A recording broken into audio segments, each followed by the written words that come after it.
Never Kuklo, your father, Untomako, one how for the Obi Yaba, while Afosa, I just had a Kuklu channel 15, Bochuga, Okuro for the Chiako Royashi, in your father. Tauga Gara, a Drantoma, and now for the Odia Woko. Americana Kukloji Pomafma, Ipapa Yapabla and Yison, Ipabanopa Idapablania, and Trivia Vayo Pabao. Afia European name, moted into Agbara, you tatrogalo, alo, you the Gashita, Ujaba, Arepa Agbara, Pam, Kuklofila, for black and Inchiaka, no, Kukuluchi Pom, and then my hero Kunima. Bubula think Galaxy man with like a baby seeing his excavator in flame. Amerikanya korokuya koda sikakukura majamaja jiama ipa excavator machine ganga mukono do global moramia oda jwe ika ukojo la lavla avi franco ba VG na avi franco ba VG nya joka fotarete le akwayama Mia ajiga mia gakoba fika bubuke egale afia I'm satisfied with the way my government has dealt with corruption.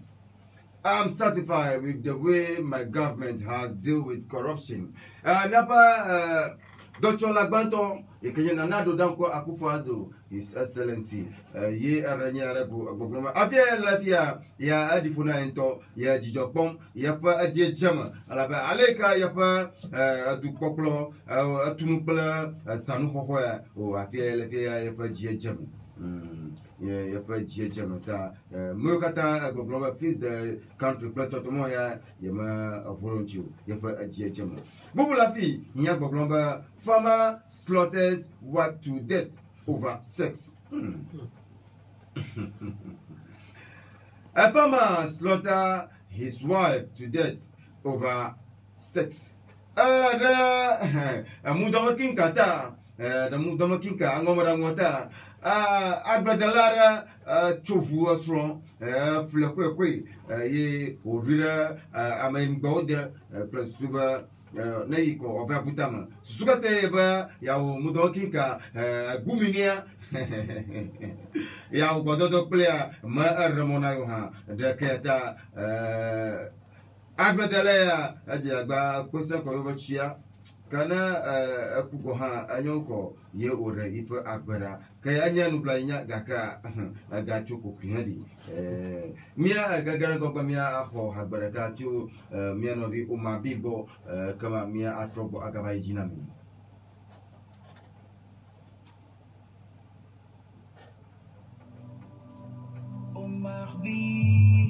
La patience est un chemin d'or, bonne idée, nous si nous couette gamé.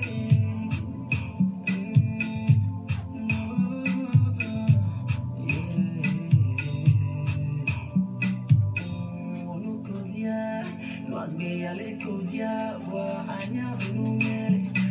Kimwe et nous voiler. Aya coulé doigt, mouni, qui avait ses bleus,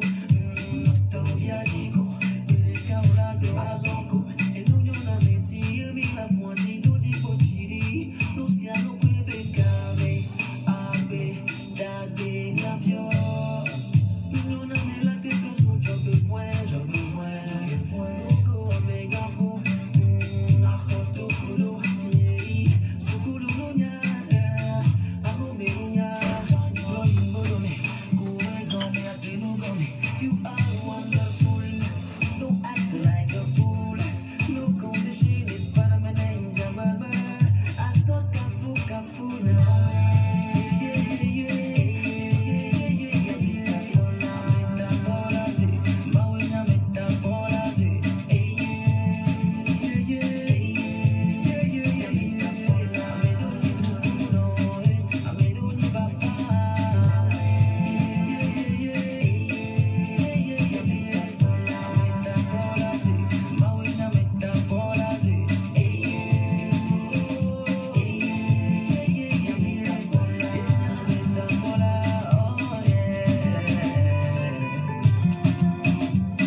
Yawama Waya Amatakola. Yawama Waya Yamatakola Tanusanuka Jodola Akamana Nabaipa Gamenyama. Never knew Shanuka Jodola Ipa Gamekataba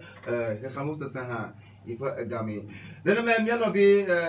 Gabi Ochidako, ye Adidaku Bagloma. Things are tough everywhere in the world. Things are tough everywhere in the world. Tamatiaba, Ghana Rekaku almost a samlu. Nema Mianobi Gabi Ochidako, Hiraku, Baglona Ghana Tonima. But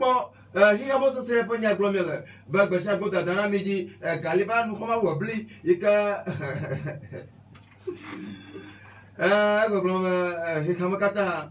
Musa Santi Tamanya,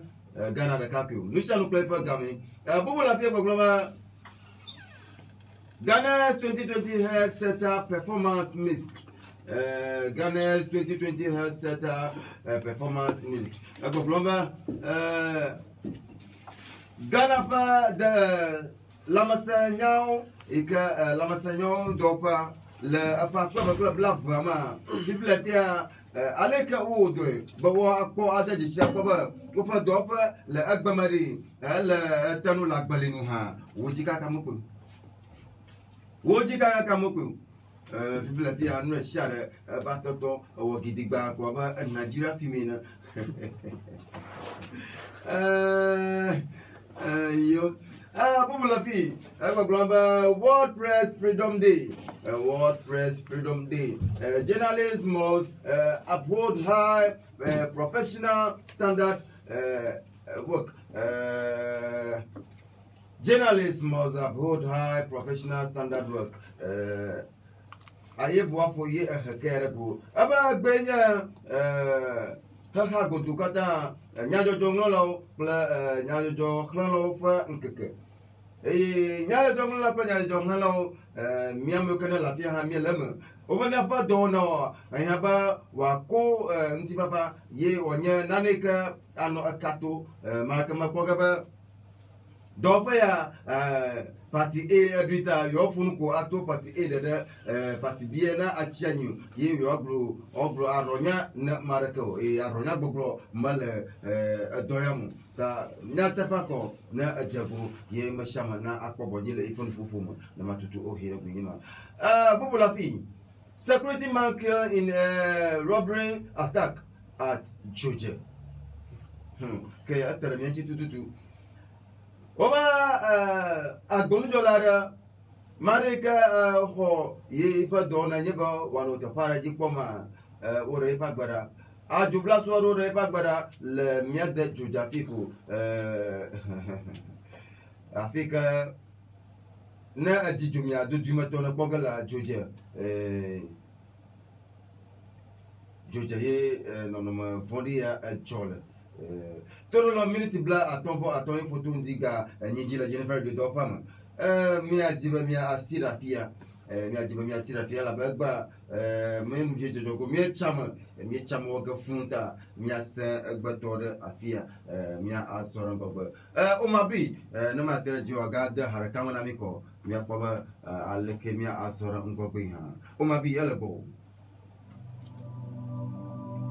Oh Marbi, la patience est un chemin d'or. Toi tu es, nous cieux nous quête gamé.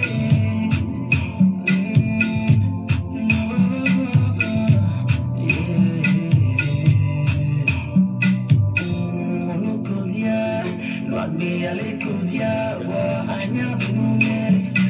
kimwe nous valer. Aya kule dwa.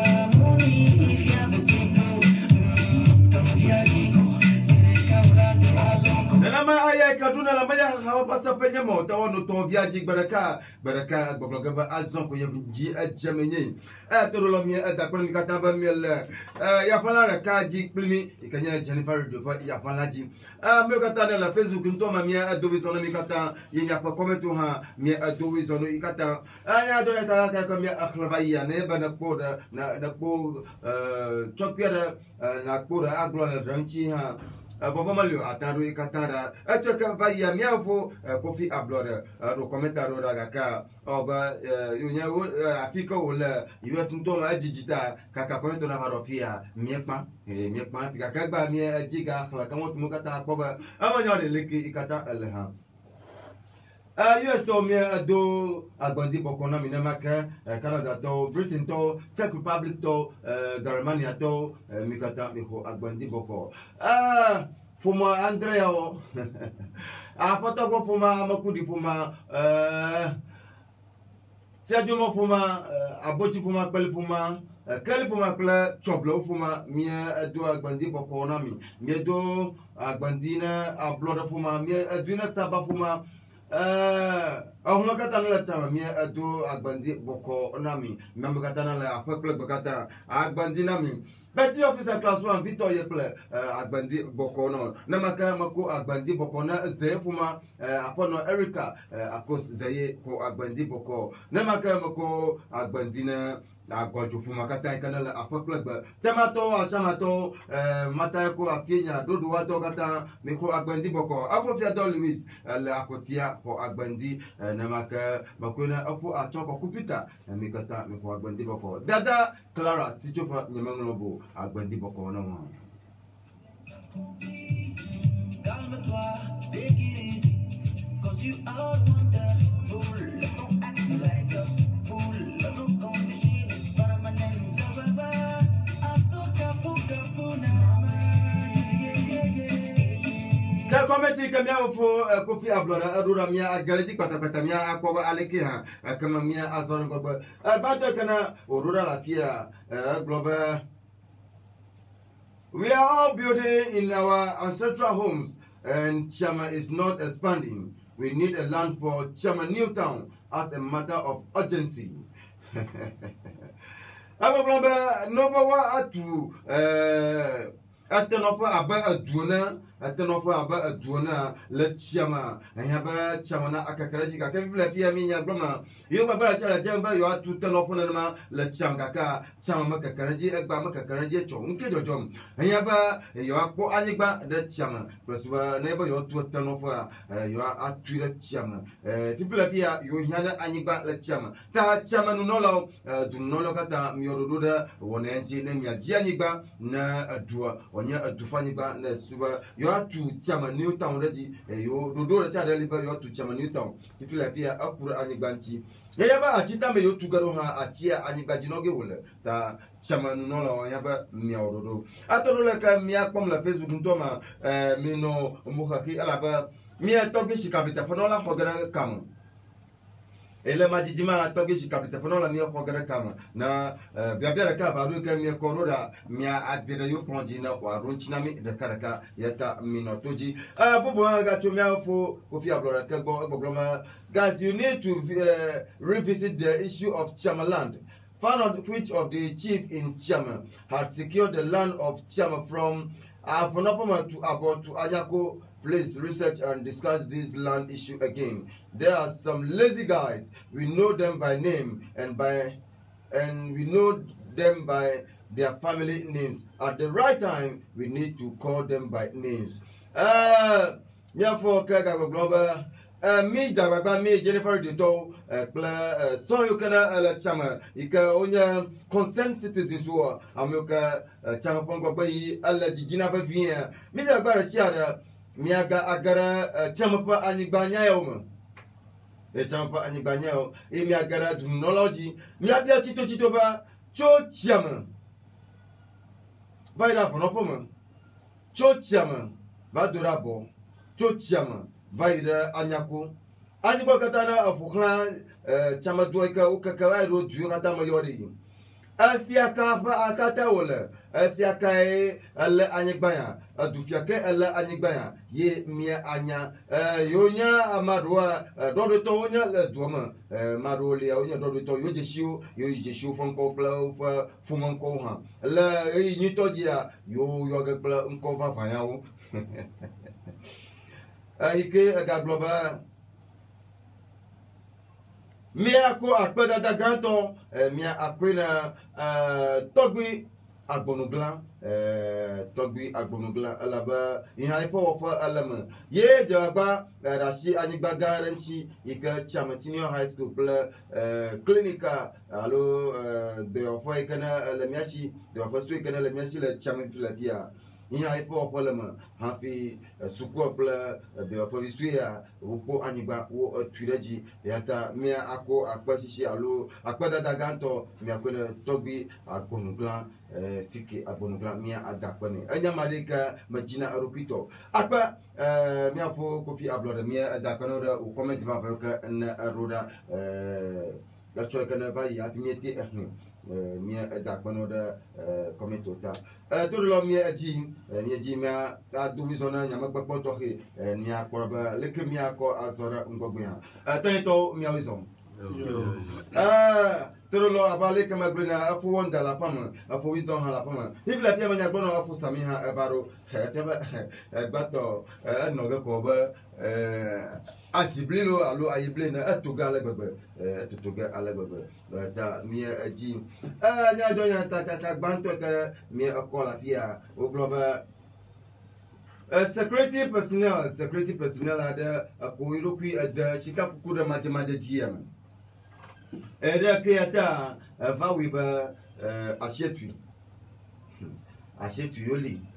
ko ento be shishim ruta ko fredo anto mafi ashivatu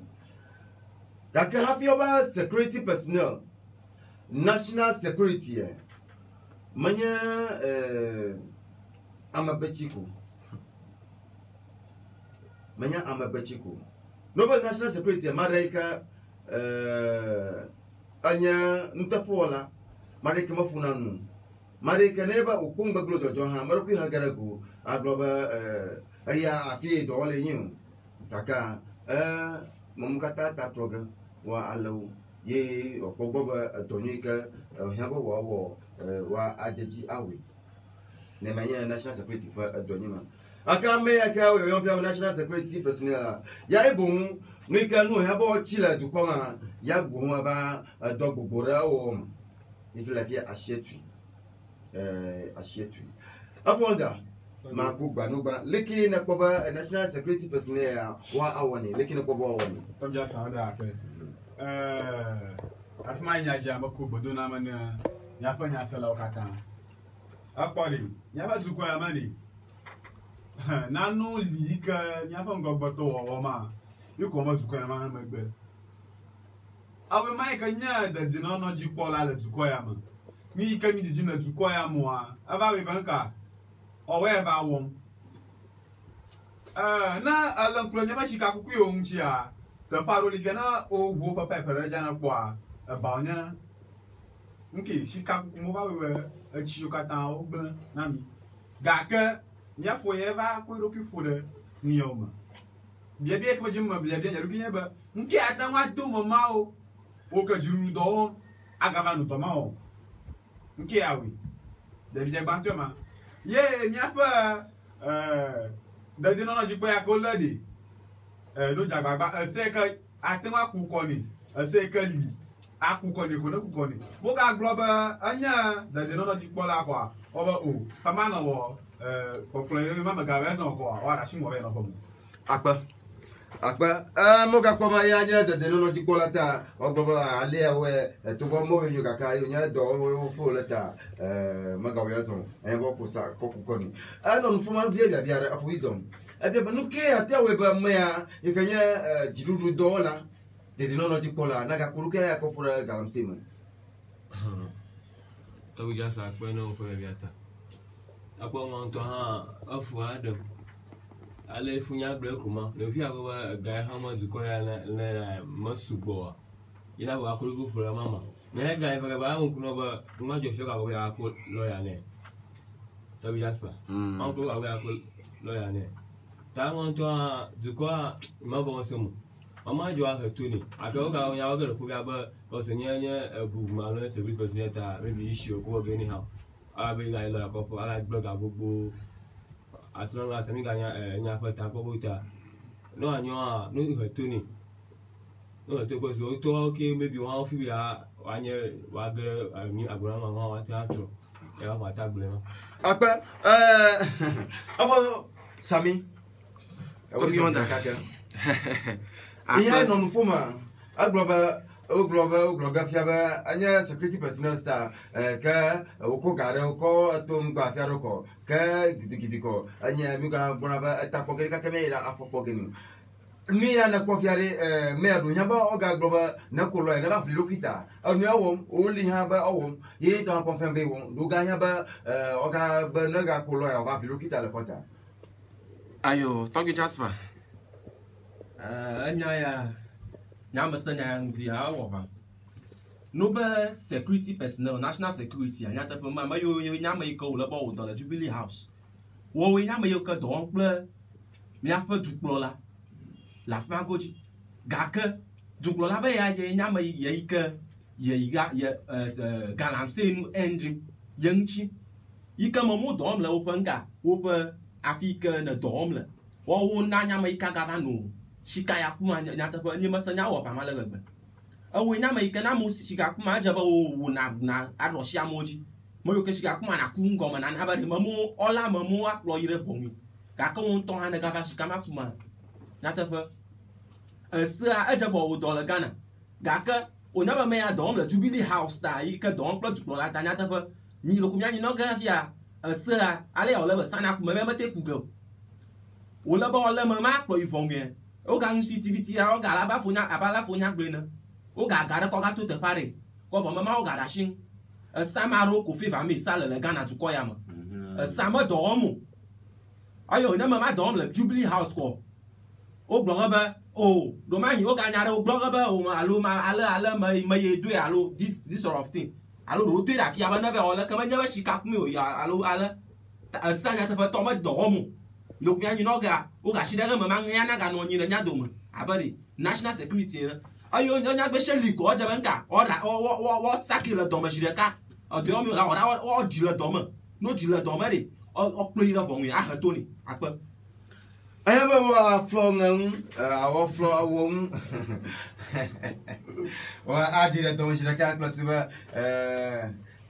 na o yimo mo bo wa ba abutama la gomama kanya ganse nya wajemi la fifla fiata oba wala Amerika nya kuruki pura ganse kukuyama ye pa escavate ka o ko do me afuma enyo glomo samuta ke yo gbe se ya muga glo yo si escavate mo o daju haka fifla fiata la fia occupy Ghana Oha onya habobodo ikana elegana no kwa sako ochona jaba nuyaka alo oma manyu nuyalo oma munyu ko vibla pia onya ko haraku nyaba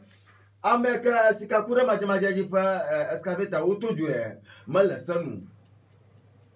o mama la bo tojo escaveta yao apo sami escaveta ka ameko galamsia omi la bode ala bo tojo alo mala bo tojo le ata pa ma miape minister aglobe mayo ke shikaya kuma na nya ba o va lo do motor le shikaku pa ko doni o kata o sa san ko kon ka mi ko shikaya kuma ko jo togo okay aglo nya ya ba susuba mayo ke shikaku ma o nya bari le ata pa ma yo lente ba yo wo ba kle ganan se wo na ya gaka amaro mo hore nya ya gbomo la mo hore ji ta o ga yire galanse do ya kukuji kokokoko ta nya o gbo be yo tojo ko yo we la ma ko wo le ke o tojo ni ya na nya ba excavator mali nke do ka o ge ola ma na ba excavator o kokko galanse do mi ye galanse nka excavator ma o yira fa goji yo be si excavator ma do ki o ko go ge excavator gbogbo rokojo duema bla bla bla bla abu over 500 excavators. Le couple me a fait que tout va se régler minya glom. Nyama globere excavator ma du ko ba excavator we. Ah, mara toko nya. Yen toko nya o ko do mi. O ko galanse do ya o. Ben ko tu. Le ya ta fa ma re nya ya re. Aba o ma le gbegbe. Ya ta fa. Na nya yo nya gbe che globe yo jo to ga ngo regbe pa ma sha ma sele tu ko ya ma. Benga na o nya gbe se lo ko ni o na la sama yo jo to ge ko ajaba on ha na popo bare o ni aya pire ga aya pire ma sugbo Nanya bo nya gbe va la yare. Nka ma to giala. No da to nya la ka giala. Tal nya aglo me le ba nka occupy Ghana. Nya aglo me le ba excavator mo to jwe. O to jwe ma je bo to jwe nya mo ko jira jina crown. Ala ba excavator mo ko shikala kume. Nanya bo li o ga ku gaji ga. Mais nyama o ku gaji ga ta no nya gbe to jwe ko fi o ga poga la ga ko tu shikala ko. O ga ku ganye ga ko poga. Ta nyama da chira nya ka occupy Ghana ji gbogboma. Ta nyama o jira jina o. Akpa here no for global neighbors excavator o size o akoda afiare han excavator fi go oto aji oto anyi oto me popo smata o oto dwe ka occupy Ghana ga chitre nya hanti abo wisdom lekina ko ke do labo size lo alo oto dwe on the spot ko amana nya ba yepa domni ke zazam de maje jia do me blan ko onya avonyima abo alo wa size okoda afia ogato vichi mafia ko aba hafara ko oga gbora shinchine lekine pe o Jasper nya jo to kra ba atreji o jibelo wa free po le mi to mo wa dreno ako gasara gugu aba padu ko to tri apa ye mo to apa ba occupy nka o ne ro nka to afma baby o ho garota yo wa jibe abnya wa cover mama mini na fami star ko afia ga ro ha o don ko mo o ya bo ga vi ara na classic life somewhere abuya o ya ba na mo ye mo o ba ko na mo ha banya ho ni ho kala o druge mo fo ge o nto mo ni o ku e o fi ko na fo gere mu ta to je ha anyo agbo yo to je anyo afia o ha da shire jiba excavator me ko no deju akpa afonda wana na anya ba ko klogo me man se ko yogu ni papa ko dechi apori anwo oglu na mi bukeke la dukama ba mi pa be mo pa pango fi ya ora gbo pa na mi banka na mi ga o na pa ma to he ka mi ko pa na mi yi ga ka still nye gbere la kimbe na mi wo anya bo to juere na ba le fo nya ga ti gbe na nya bo yo nya bo free akoko ga so e awa kwa na mi anu kuku ya ta ba to Jasper nya fo re ka ba sin akwa mi da pena de o numa de lo le ka wana ko agrona mita men of Richard Davidson mi do gbatoke no Richard Davidson agbandi boko no choma bayi agba ha aga jagoma ndia gbogboma nanyaba madali ye wa denchi madali wa denchi akpo ifa afomagbo e wate akpo ifa foma to na sanu gomni asagbani wate adwoji wa gbogboma wo no gbani ko atiaba mama to gbiya ate akpo dukon haji ne manebrema. If you can control your house, you can do the same to others in the country and the entire country. If you can control your house, you can do the same to the others and entire country.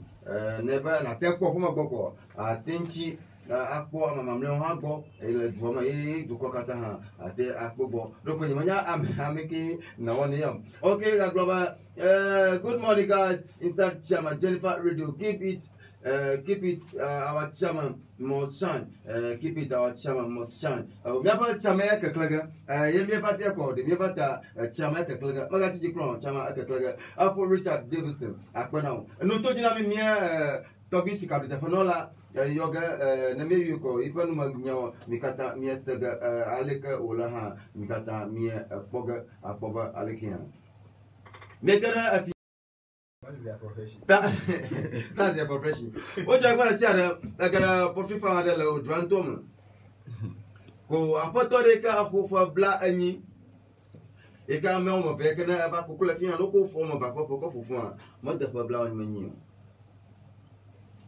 Oh, I got a fair Hana Cocola Fifi, Kaya Potter Cogoba, if the Yaba, Coco for the Dinology, Matera Monota, or a Papera. Oh, we come.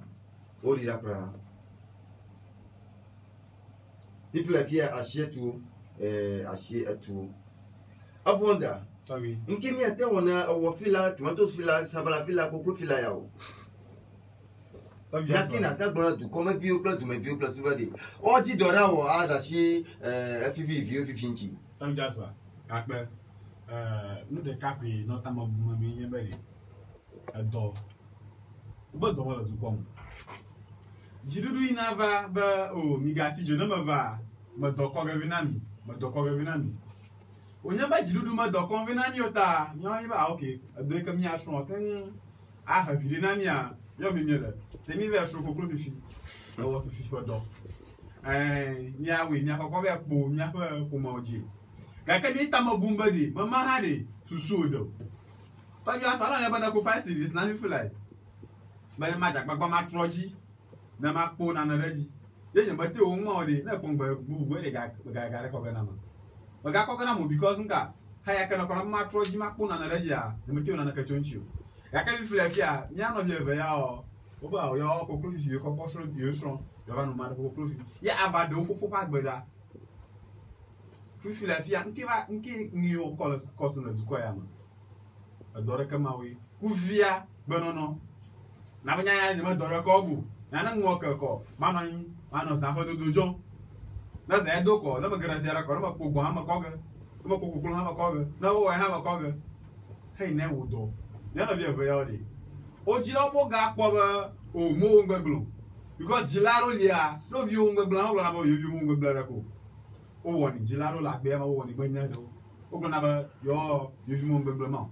Ta ga ho pe ma fiari. Jilaro ka review ma vuma o jira mo ga ba ba mo ngbeglo. Mo ga kuro ko ta ka ha, onye bo po o wo ma ko de straight no yimo. No yimo o be pe fo fuma. Amu Ghana ni bia jana wo ma asali ya ka fi o gamo ma no ga sekle se fia ko wo gbo wa fama. Sekle se fia ko gbo wa fama. O just ba ni gbe jan. Akpa sekle se fia ko wo gbo ba afoma. Afo wisdom. Le Ghana fi la fia, ne ba na wo mo po fi la fia o pro ga ida ko no blog ba blo kiota. Afo ko hena ko wo mi nka na ko wo mi o ko eshi o po o lo asi ha o ga progreda bo no global na blo kiota ko na ya lo ya kana ba ko lo ha pa glasa o te du asikwali ple blessa samo gomamu zoklalemu de film ko ke glasa sanko ye ga fu ndo no ko o ra shinchi ne ba wo du je jima akoba asa fa akameka neba mare ubumba gloli ya shashiha wakaba plirukita la hono akoba safa pamade ala ta fafia Apo mon to yeba to ya ka ko kana sa lo nto mu do mare ugo o ku ba gwa ma aka o ga bolo ga holo ya ni ako kana sa nto ha mana ba ani o ta na ba du komo ji ba la amu gbogbo awon o le aka ga o tabli Washimo Makoba still, and you got Giga Queen. Yana, the more fiat, oh, love you, how go. That was simple, huh? I don't have better. I forgot now, I go out, book and out for Oga, Abuja, Chinese. That was so on what Domota. I let Monto, you are not by a good moon. Yana, she attack with you. Akpa, for Sammy. Human rights. Human rights talk about Chita the fear for Wapabla and Inchuya. General Shiba Waganob, Malabo Chukufianao. Human rights if Fubajinia Rundo, Latanade, and Yatidema. Fonya Jasper. Human rights for ya. Lenyata Pama. Chaoba, no matter a wallaka, no matter who, that would matter call like a Unmaka. Maka ko ha uga ga fifia ya baba se ika fifia na nya ba na jago o po le ngoma na wele ka o ko ha o ha isa gwe ba na biro kiota nka ta ro kiota ka bi nya ka blog na ga na lokota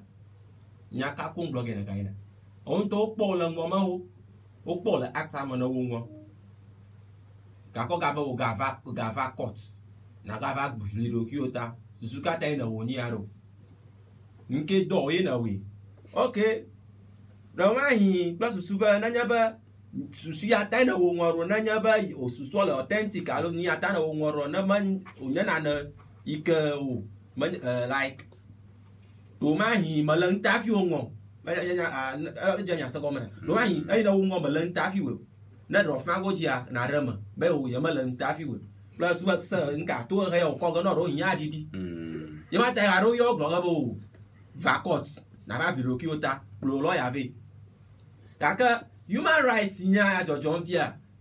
a jojo ba aye wo jojo na ma ko amu na nya ba ngo joko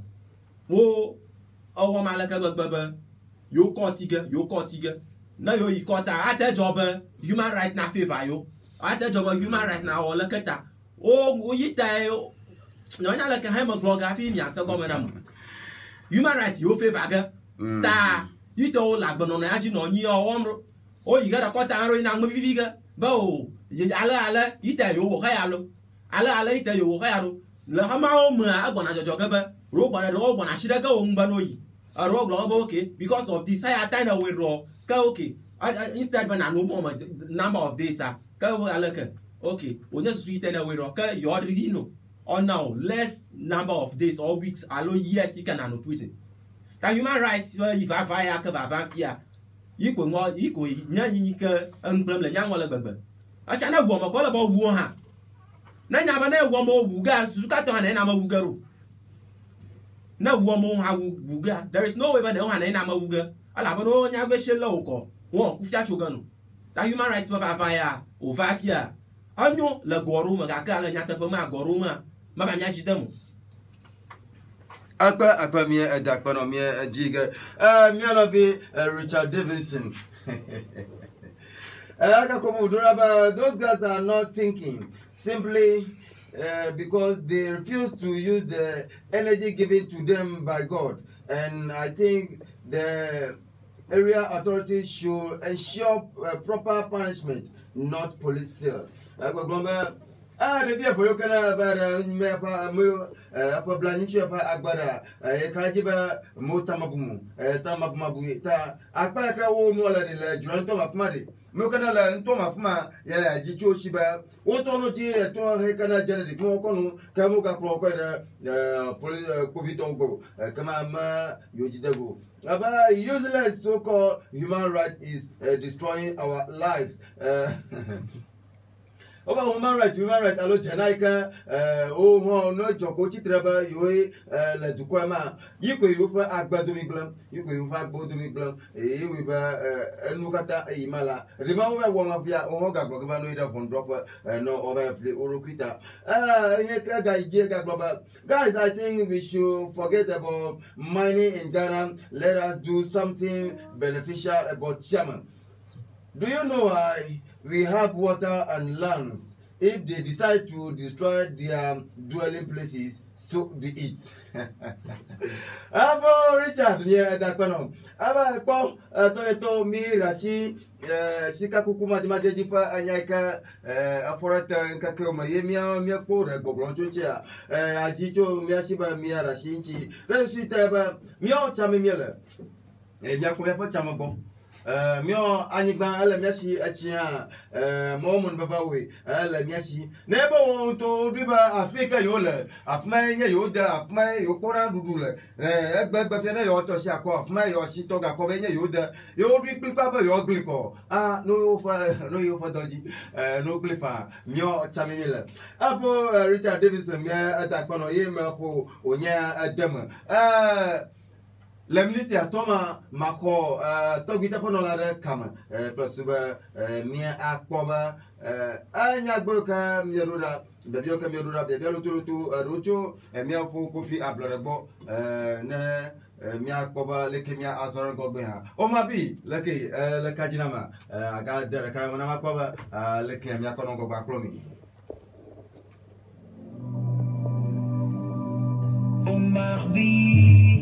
La patience est un chemin d'or. But you did. Nous, si nous, qu'est-ce gamé.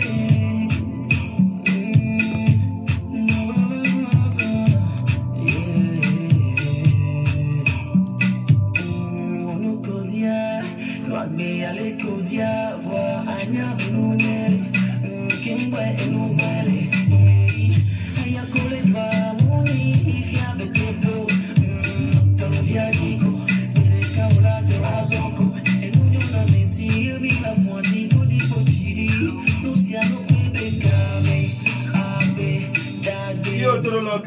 mia ko togi sikabita ponola da kama mia ko mia abia baraka avari kuda biabioka mia ko adora anchi mia ko balikia awa mia pa ka pomoji be ara frami vi aka mi ba bara jaga mia ko mia akara tobita ponola anchi ha mia ko balikia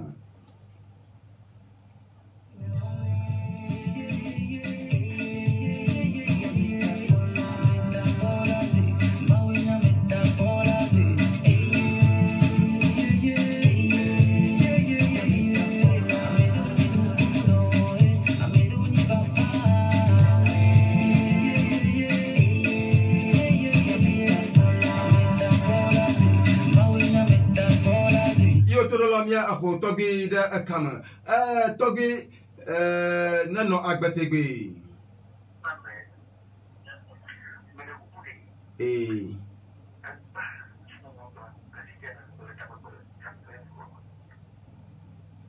ala takwa kwa filai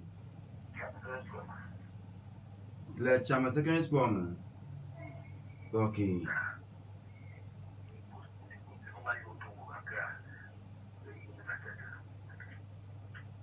Kato bi mrakuku yakaiji watiano plus mana tojinola wa ano tojino hana onu midere chojia okay akwe makajba donyere ha ogene gaye chama senior high school mana mita na be mi hoko mi akwo kamukata akwa leke wole ha akwe kaka Io tu lo mia da panami togi ma mia khora kama vo togi gaira do via rogala chamasino ha sukuom do via rogala chamasino ha sukuom ta mia pa jaruru ma tenchi afajigba ka cho yora gba mia akoto gira kama akwa togi mia adogocho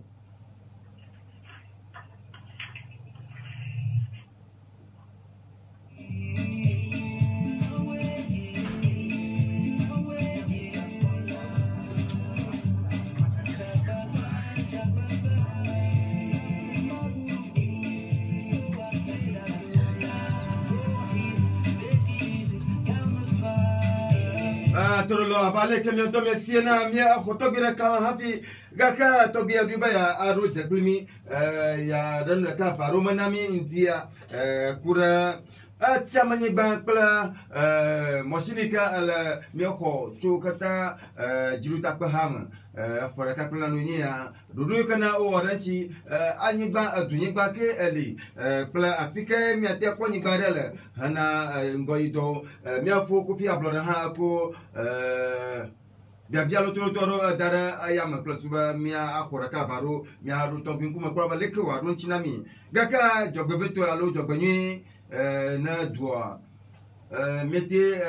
nfuka kwa to bi agbao yo patara gawela chama senior high school makaji ba kama ha ne ba mi akhora kam acho kana bona amara kana mi do tutu over wala chama senior high plasuba sukona irengo ba mi ikata sagata ajima kabla marako todo lo mi kata na la Facebook ntoma ajima kabla mi acho ji ul mi akbaba acho leki wa no ha ya ta mi no to jina Jennifer Radio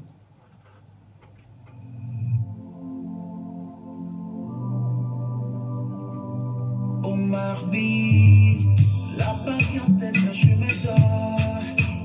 What you did, nous si nous quête gamé.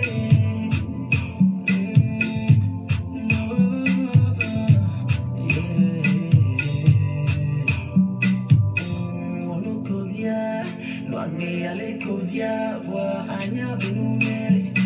Kimwe et nous voiler. Aya coulé de simple, Tovia Dico,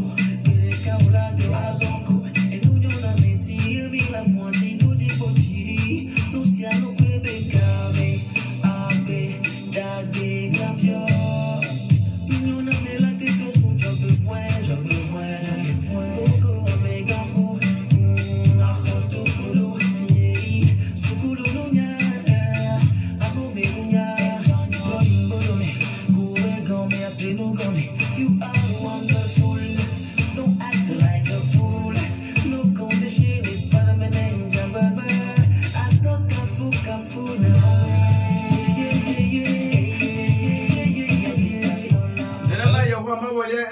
amatapola yo mawenya amatapola ma miano bi umabi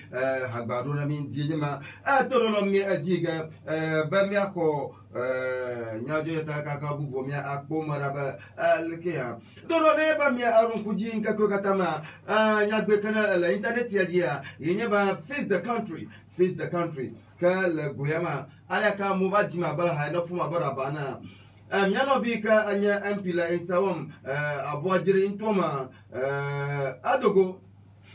pla jivi yo o glo pla kakaji ye o tafleta ba foolish Ghanaians fix yourself first haba kana to taflache tabakuku to movito makana face country mi fix mi aruki ba eba mi de mi aruki ro ba hafi mi anu gbogbo ba fix the country if la fia eba dogo kukuram na Ghana to ba ali egble yema glenyu eba leke yo Ghana to ba nya tabakuku to movito wa yema glenyu damala be ayo bo nya tabakuku to afo sami leba maraje dora sino unto na be ate udoya ye ude doya sino bo ye na do ye ama akwakomba wa ale ke buna buna do ga lo le ke na globe do ga ti kwino mo nyuri ama ate ha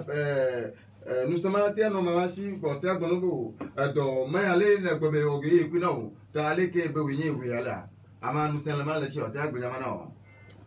la nyata pa ma nsala ma shi o te agbono ala ba la nyata pa ma amama wo wa we soro re afma go jiba na ba represent you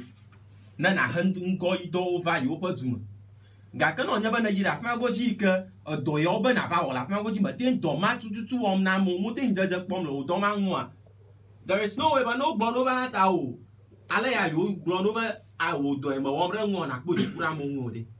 ala ba a wo ba wo do wo nwa le o ko gbo no ba nwa na nwa an ma nwa gbo anyu agbo to aja wo gbo no ba re ala ya ba nwa gbo ma nya ya na nwa na yo no gaji choga na ochu gaji na alo gbo no be ma ka fa ga na ye mi o ga duma vi o mi ro re afma go jiba o ina represent mi o mi duma vi o ga da mi te lo ga yire parliament o abari mi am ye mi ave o se la afma go ji mi e chu o do wo re ba ina o se re mi an ko ye na yire ngo se o pa ma te sa o mu mi o ni ya mi ba wo ma te wo mu mi do re do gbo no ba o fix the country ala na ngo o mere manya na ma mi e du okpo na mi ni o nye ngo o ro ngo na do go gbo ba mi o ta gbo ku to o mi human rights ya na gbo mi la ike ku ga do ma fi agoji freedom of speech ma sha ma na do go nya ike la shi o ko na gbere no fi o na ja ba ju gbe la shi o na gble ju la sha la shi o na ju le no fi o nwa ko ni ma nya ra kan ba li sa gbo gbo ke cho nwa iko ga do ma fi agoji ike ma nyu ta mi na human rights ana de na nya ba shi to le ya je bo we o we ran ji re kala li ma nyu ba na o ro re ta ba ba na wo do na i do kwa na yo ba ma nyu ala na do me ma nyu wo do le ka ko na dong ra mo bo ju o mo a nata pa fonya afu ram la Ghana tu akara jiba ne ba ma gbol fo cho dumare ko nye cho ko juwe pia dugbajane ma anogene bobwe yi gbo mi le asia nya gbogbo ba ma ro fe famia na nye la fia goji alo mare atun duma viara ko cho ko juwe pia ma gbo ba o adong re gbo agbo ba dong re gbo ya ma ga ya la fia goji asu ka te odong re gbo ro ha na ga na ojo so ka ma ka klo re bon ifi la to ha ga na ma fi fla ga ka ayo nya ba ya ala te ko ta akwe ba mi ga na vi o mi ba zu ma nya na ka o le zo mata yi te odong na mi ga na vi o na ma ta na nya ba ma bu bore o nya yi ka o nwa na ma o ha ga na se gbo bo su ka te o glo nya ma ro ha about freedom of speech lilo freedom of speech na glo nya ra ga ka na ma re glo o klo ga ibonwe aka onya ya gble mo klo ira bonwe ta freedom of speech alo asa manya so human rights ma do wo ma le ko lo bo do asa ma roji dan ikma ma roji dan akwa asa amaroji dan ka amaro ya ko to hamna mi na fi Clara si chofa aba mi ka tana mi wo mla Jennifer Diofia anya ko mi fofonate pla mi ka mi mo ko na ba mi wo ya akui ye ya kwa dam na mi toki aba akwa na Jennifer Diofia pla ye pa dɔwɔla katã míaƒe katã ne dɔwɔme dia ye ko akpedadatɔ ke na mi yehowa mawu ne yra mi davi clara sitsoƒe míawo hã míebe akpedawo hã yehowa mawu ne eyra wo hã nenake mía nɔvi richard davidson useless so-called MP talk like bushman tɔria ojinafa gbɔgblɔ be MP ka ƒonu edugana to katã roko ƒonu kɔ be maɖeke ele gbeme ne maɖeke ele gbeme menye dume wòle wo ne medze be wòaƒo nenema mía edakpe ɖe wo hã wò kɔmiti ke ne na mi ŋdia ta mía edzi ge efo wonda hafi na ge ɖe efo wisdom dzi ya MP ya ƒe nuƒo wòƒo ko nenema edom ɖe Ghanatɔ katã gbɔ ele teƒe akpe nye ke magblɔ nye mele teƒe nkata mele teƒe o ekpɔ be ni fonye gblɔ nya aɖe fia be human right natso kɔ gblɔ nya ɖe nɔviwo ŋuti ikui wo dziɖuɖu me mɔ wo vava politics wo vana ado ŋgbe na mi be o ne mi va ni he ya leke wɔ ge ne mi va ni he ya leke wɔ ge gake ne va gbi ŋɔ leke bɔkɔ ekpa mogawɔ go enye gblɔ mi ne be fis Ghana na wa enye nya yi ke le dukɔa me fia nya yi ŋutɔ me le afi eme mezumɔ vi ɖa meno wo domi NDC tɔwo ƒe ama ya General Mosquito wobie mi kple be Class FM ebe yɔ nyama gblɔm wòlea wòko yewo sem ko nye mo gblɔe ma yòko sem ko gawoƒe me ɖe nyake wɔm ye míaƒe ŋgɔgbɔdɔ wɔm ɖi me dzige gblɔna be ɖi no ɖe wo ɖa la me ke woƒe ŋkume dzɔ be dukɔ na ŋgɔgbe ɖi wokɔ wɔ da ɖe afi ma because amewo kpɔ ge woƒe ŋkume dzɔ ne wokɔ yi afi ma vɔkɔvɔ woƒe nɔnɔme trɔ because of money ne wova kpɔ gawo vɔkɔvɔ woƒe nsume gã ŋuti wonɔ go nke ke onyama za kɔkɔ tu dukɔa wokɔ ge va ne woƒe property wɔ me egɔme ɖi gawoƒe me ɖi fifia fia abe alina bia fosami ene ne wònye be dumevi aɖe tso edu MP aɖe kafia wòle bia fia ne mefafa ge ni ege ŋgbe yi ge dumevi ma emɔ yi ge gake nye be MP tso gble ta nya aɖeke me nyo Dr. Jasper mi ɖe kuku le dukɔ ya me be ɖi mi fis Ghana fifia ɖi enyo do enye míatui Ghana megbe yim egale dukɔ ya me gake mía yi le dukɔ bubu me mía no gado ma enye míatu dukɔ ya mía ga le dukɔ ɖeka me be mí gado kple sube dukɔ ya hã dubɔ te va dukɔ me ava do ga akpe eye be mía atu dukɔ ya kple sube dukɔ bubuwo hã ɖewo hã woava Ghana ava ado ga ele ezia afɔ wisdom akadzi be miate face Ghana dukɔ bubu aɖe va do ga la Ghana vivi melo ntɔ ta masha ta tsɔ agblɔ ŋusia wo fã nisa ɖi ke dze ŋgɔ ŋusia wo ta gbe awo yi le sɔrɔ le sɔrɔ evɔ wo nu akele nye kple gbe ma fia eme hege na mi eme hege akɔ dukɔ ŋutɔ afi atrɔ si dukɔ hã ŋusẽ ge ale katã ne be sesẽ ge ɖo abe egado me dukɔ la sugbɔ egado la sugbɔ ŋuti wɔmenɔ almost actually last month say mano ni mo program shi le YouTube na so YouTube NJTV no program by 6 mu e para na go ba Captain Smart plan of your ma aba dukari ma actually go ya dukọ ko ga le sweet crack ha ga ya fa ga do ga na fia fi le fia mi dun pe o abi dukọ na mi o fia esenge egun ngwa no go ase obo o jo dukọ ko jo mo to kata ta ifia mi gba sleep o ya ga zo to a Steve Ngwanega within some no premier one to go if to after fees go ya as a singer kaji back no tomorrow ki ma jiwa no do po wa do afuma me ki okoba menye ba ngoma school nya re ko yolo apam mo nya ha wona da ma no fi ba fi wa do na case ma opa maybe opa level education mo po ma uni ko oba maybe o ma je ta na afuma me mo kra ma je kra ko da afuma no on fit on ta du ko ya lia ine no fumri masema fofo nya de lema Ghana fia America atawodo America no tete male sho atawodo vo certificate male sho ga male sho mo ko na doni akamareka to brown paper o de ga po Europe akoye o ko certificate gbeglaru nu certificate ke ma o do kwa ka fi ho ko no ma ko certificate wala si ko sharp o kire do mo ma ko ni Ghana uma o e ka tala mo e ko mama gbenye nwa apaganto Ghana wo fia ma lo li fia they have the ability and the zeal to work because of maybe family or child maybe was favoritism. Also, you are the Shimara. Silam, I found a ho. Mojishana to work or attack up black shaka blackos who Bamapoga or Bama may have the Onia Karima Dollar ni Choba Bacro. That one to Zucella.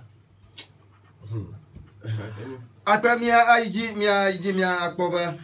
lekinya mokana damagbana mi hafi agbaton ha mi agboru amagbanto woye Analog Ghana Limited magbana go chu baba na ati wed op nusa son ati plomb op nusa son kapento big lop nusa son ko jagbana gara Analog Ghana Limited tikpo wona ya pia rubanya ni kaba afudam mi abuyala hafi ka ba jowo ta ni ka ko ya na wo fi na gara Analog Ghana Limited aji na ji planter na aji na ji generator ha na ji e kata akogala asibobere ji no mo bubresa de pekoresa de ka ji no la akogala Analog Ghana Limited e kata akogala fa ola chanamo na gara to butala asama ko akogala afuma chanamo ino kogala Nabe ayo happy agara ojia tayo la 0277 471 109 0277 471 109 alo 0302 919 717 0302 919 717 na agara Analog Ghana Limited ni kata da jije maba plumber upon zazon electricians upon zazon wed upon zazon carpenter upon zazon big upon zazon kata kogala Analog Ghana Limited na maka na ba mega azonan gogba abaleka koklo fila yoba abofia koklo filoli awo filoli agbon filoli ni chola ko gala mara hala chama o figbon nyame chama bi nyaa afika ka ba duoma makarajiba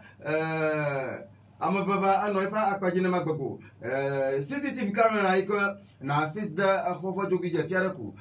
so espiaro olifia la ba wonu biena wada afoma no ada kogodonu Ficha fika mato na nopolo mubaji kaka hotel kwati kuna bia makati mola ha ko kamera na apuni to na sa ko tadu nufoko sagola ka fika kamera la makoga ba koga cho kamukata na ajima ka your dream computer laboratory na your dream computer laboratory kamera baba yolo shiwa aba fiseno da tapatepo e wo connect blo mobile phone ficha fika na la na no opoma monitor anu pon yenya doika dream computer laboratory wona na makaneba o computer blanc o freeze prototo mukata ha dream computer la cloud ba ya akoka kata bonao na di software kala hardware ba ya strong ha ya gbana gara dream computer laboratory kama wa akoka kata bono happy na gara afuma na ba ya be ayo aga san mokoko de to cho to yin kana safia yo la 0544 688 566 magayoga ka 0544 688 566G na ayo dream computer laboratory ko woto to kanu bo na maka Digital Jungle Africa onya do parika wo kona baba yo app allo yo develop website now ha prosuba uma aba amarakara kana aba hamana aba chochi aba habobo boru na una akpogumala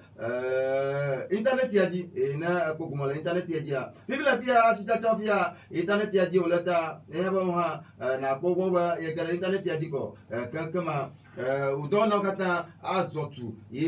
na baleka mia Jennifer di mia pa apo oli website oli ya mia dokla mo ashila shima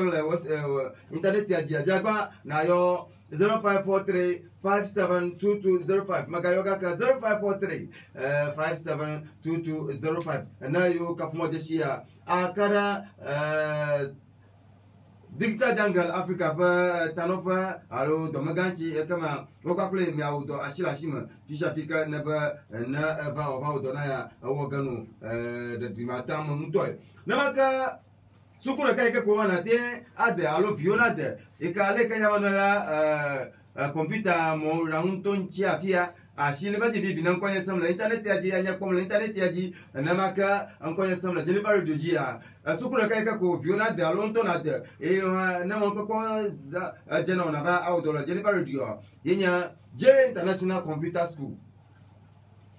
J International Computer School nya school va fareka la amgantom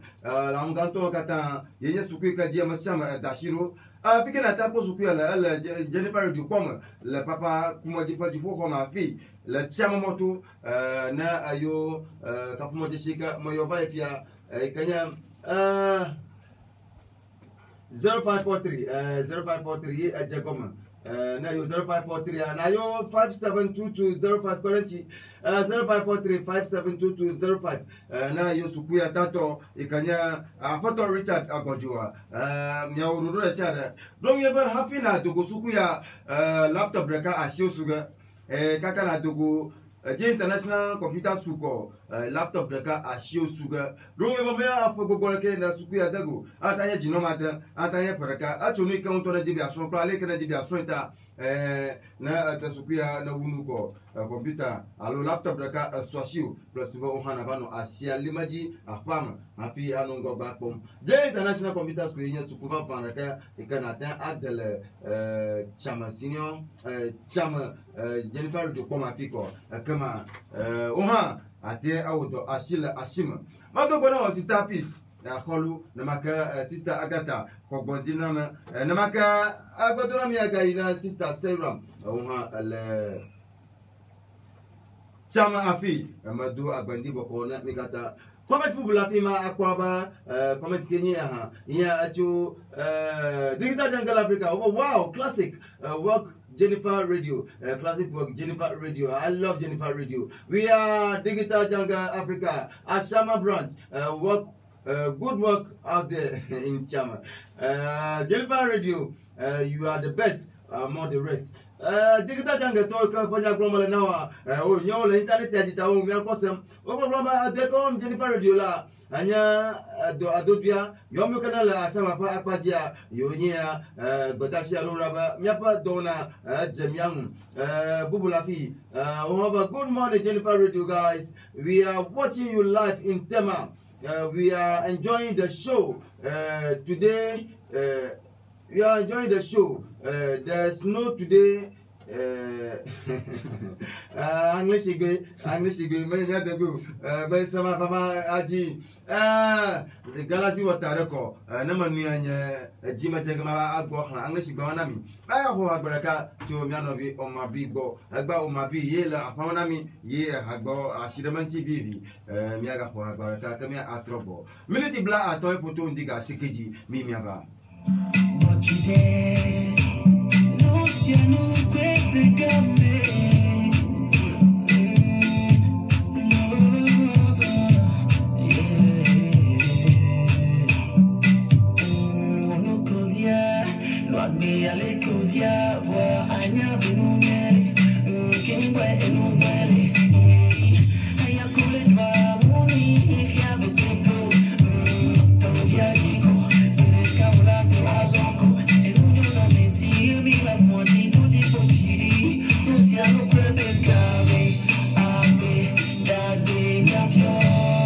Shanu play for Gameta Agba, Plagba, you could have Mia, Mia Milkana, Alexander play for Golokata, Vivito Jennifer de Pomafia, Mio Anivia,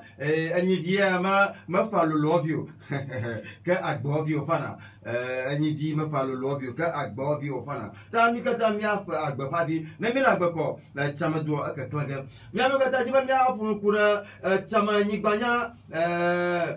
Mia ayo marka baro yema miese mia yo mareka mia tia yo opun kura ani banchi mia foko fi ablora ma ko saba asamianko mia yo to bishi kabita ponola plus ba war nuraka baro mana mi alaba bibla pia men puma to bishi kabita ponola alo to bishi kablia wo ye oyona abacha madufia ene yata yaba mia agaraji na yaba numara dare le mia asi gaka bibla pia dupata da yi ala chabasino ha suku boji do va viera won nami la fuma la prepare ma fuma ta amagba miaba akpoba nuke ejila fuma ye wa aran ma akura ani banyan chinami plus ba mia atade ngogba mia riba yoba atu chama Newtown na mia asan ma kokocho go ale ke mia wa fia karani baranchi hana adofa faya iha mi ikata sege mia foko fia blor ma khutaba nya pon live la kaka UN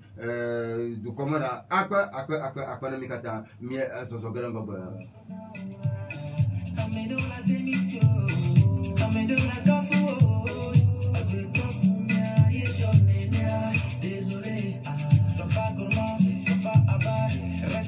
Nana mama bubono ha wo ko babelo toro ko kona miapa akro jafi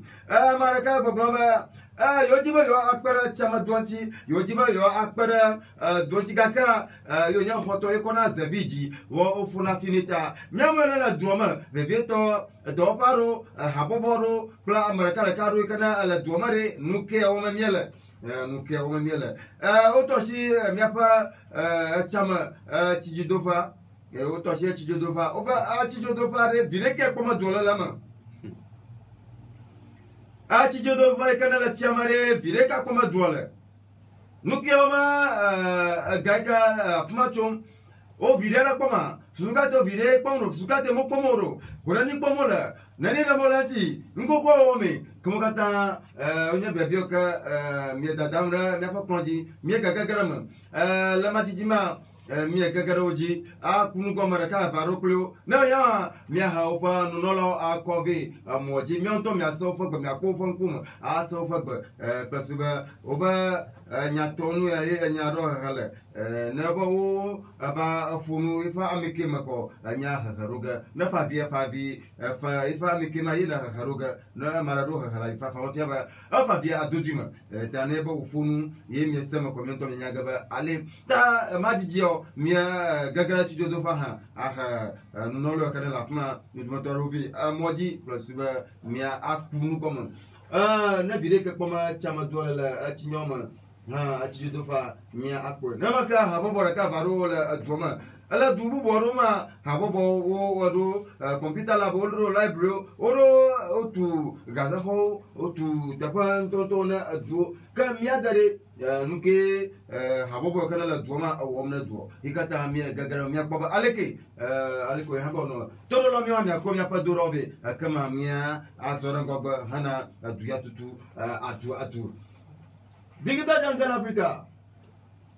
Oh, Global Saka, help extend our greetings to our boss, Richard Inchama, the owner of Digital Jungle Africa. Ayo, mafabadona mia makwela mia boss anami. Toria Richard Agojo. Udo acho kanale ashamantoma. Oba yoko badona mi toki no ato Jennifer Doji ayim now toki udopa ika anala ashamantoma ye badona mi toki ya chuno toria doche Richard Agojo mama sashi mama maybe oba yoto go toki now miawi le doji miawi miata pom miawi le internet yadi meti ada ikwesona ndiga wonapo maiji ko nyata punya deka le minute deka kama jo nyama pepo boko mia poba mia pu agbato ha adaguma atorolo magatere mia jiba mia tekara chama fu alebo ka jimia jiba mia azotu plusuba mobona afonchi ashinado mobona afonchi ashinado ta dunulona deka ika yi mia teto akara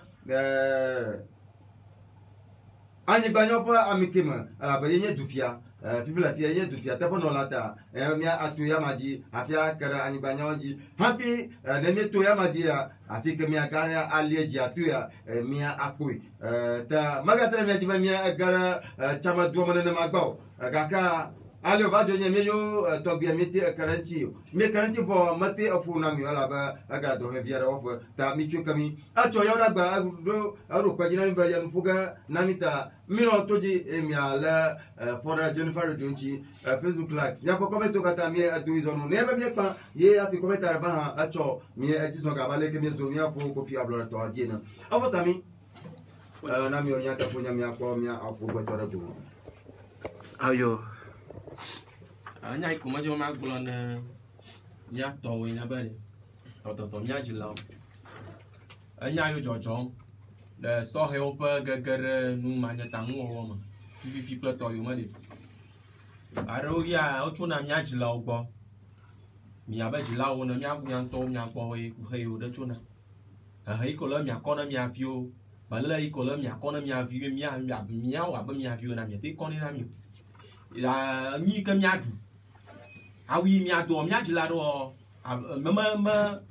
ekana wo yi ke míaŋutɔwo míedzina be wo míadze agbagba afɔs yi ke míadzi míaƒe agbenuɖuɖu yi ke dɔna mía dometɔ ɖewo míava nɔ gbenɔnɔ mowɔ tanɔ kuku ɖe ne míadzilawo be ɖi no dze agbagba eye no ɔhe wo viwo le nuka mawuvɔvɔ me ɔkpɔ wo viwo ƒe nuka nuzazãwo gbɔ nyisiã yi ke wo viwo na wɔ ɔkuwo yiwo kpɔ gbɔ kple suwo dometɔ ɖeke mega ano afɔku yiwo me dzem abe fifi wɔna yiwo ne ava no ese na va no efu ɖem na wo akpe na mi. Plazuba moga gara fokuma ye asana vano kokuna o arunge baneba numalangu ye vio gara sapa asimeko do miaga via tu chenchi da jilao miafu samifa agbada shina mia enya ba me no mukhakira de biauchi plan novio ka pa dila miabo minumo hiraunchi plasuba moga gaja samadi na sana amia shiroji dita janga global. We want to see our boss in camera, Mr. Host. Do not worry. I'll let him know so that you see me in camera. Don't worry. Over your boy, Amaga, Kenya, Puerto Richard, Agojo, your boy, you give your boy, the camera, your boy, the camera. Tam Migati, Mia, Bagama, Jagana, Mikatamba, Miakui. Up for wisdom, Nami Yata Punya. Oh, apa punya sami berapa kan tuh? Jilaru amu pun tertamu. Iho iku awaja ha mau nei rau. Okay. Akai ku mun tertamu no jawa plus go review a. Alo mio a view mi aku yang ikut dia bono iki maje na magba. Awai fobu ko kana marako. No pun ter plus view maybe if you like your fi ku to want to go to mo. Ajo fi aku de chia fu. Apa eu kuma fu sami amdo. Akba jila mia for wisdom aga blue fuji fi ka ba nyanu ka do bufia vivito o fila yo o pe tomatos fila yo mia po pa aba maraka ka na yo ga ba wona yo kata na ateraha neba chamaduo atetu moshini ya aro fatria fia bakaji ba maraka ba ro ho ga to poga fuma ye never wanna get put on Kadiba Ganan and Nagan of you. Oh, I will give a vio. Oh, Gala. That time is I got a share plus Moshinia, Mia Akboba, Mia a tree. A fonda. Nani or Yatafunia after Akpe, Yatafunia Yalaba, Timmy Caron, Conoroki, Lufis Ghana, Lufiari. Macadam, no dodgy. I'm whenever Blancori. I'm married to Nafu, Nona. Nana mole tag au pema nya boar kama chino chapa no yingo gbo o fo ngo gbo dara Kenya ku fia samwa mi chapa mi doji ele ba fi akpe Face Ghana, oh, got a share of Doja phone that I share by Cabato at Dole Gogba, Elia Medoduma, Oba Elia, Gate Tabaco Chintana, Jago, or Dida Chamaha, Migatamia, Dollar, Napan Piagra by Mifis Merokiba, Yamako in the Damani, Mifis Merokiga, Kamaya or Jumio. And then you are Troya Banono, Hafiko Gala, Toga, Yanama Masacomanima. Amia Obama Caracana, Zanubulao, Fiao, Mikatane, but near to Mapa Bono, Happy Ghana Toga, Ghana Nino, Mia Anuma, Mia Beto Fugarago, Mia Beto Fugarago, Ma and Turulocata, the Akbana Yamabapo, Afo Sami, Afo Wisdom, Afo Wonder, Mikata, Miaweva, Uyo, and Namakama Dakwana, Apoto Richard Davidson, Akbanami. Digital Jungle Africa, Miatonia Akba, Namaka, Sister Clara, Situfa, Tonya Akba, people appear Onya Rabaswal, Mukana Comet Abaduma, Onya Rabaswa, La Uduma, Alaba, Nyambu, Kamaka Prenchu, Rabasu, Clara Situfa, Aquadanan. Namakatana Comet to Bodiji, Mukovaru, Harako Happy, Mia, Akotofumrago, Miatonia Akba. Amikata akpom mikata se mianko la online mikata tere Jennifer Donchi mianko so ha miatonye akpa pisada nyama ngobu agbandi boko no sister big ba mayoko macheki akplato wa tonye akpa rotumi ala gbegbe mikata miko akpa dada nyama ka nyamo down dola ikanya apato mawenye fia ha ko akpa Tonya akpa awe ba amo mia po le internet yaji awe ba mukata le live ha o nika jim le Jennifer do poma pia o mia po na ka mia pa do maka Richard agonjo wa ko akpa dada la bon ha o po le no maka mia no bi o mabi o no bona joran ji papa o do va dari kanya ha be kana konami mi da akpa na mikata nyeto kana na jiman ko nye Jasper Kobla seke acho yoragba miaga adogo de agbatok wona bubuji nkaka na jajina amashama aka ni manglobo agbenya system ofomo Matilda Ahoy Coco Boutique Coco Facebook Coco Twitter na ti Coco vota katako pogale papa kalase fu fangoja matutu system ofomo agbenya ojigbaza boko no Jennifer do ba jigbaza boko no na maka do hachu kata na lafia o ba jigbaza boko no nkaka na kanunyi na chade kana duna gorana nkaka na hivino townya akpa alaba onha alama hafi do aji akpa na mikata Bate janu mo mai bo bate nya bo kata mau lo mau na ko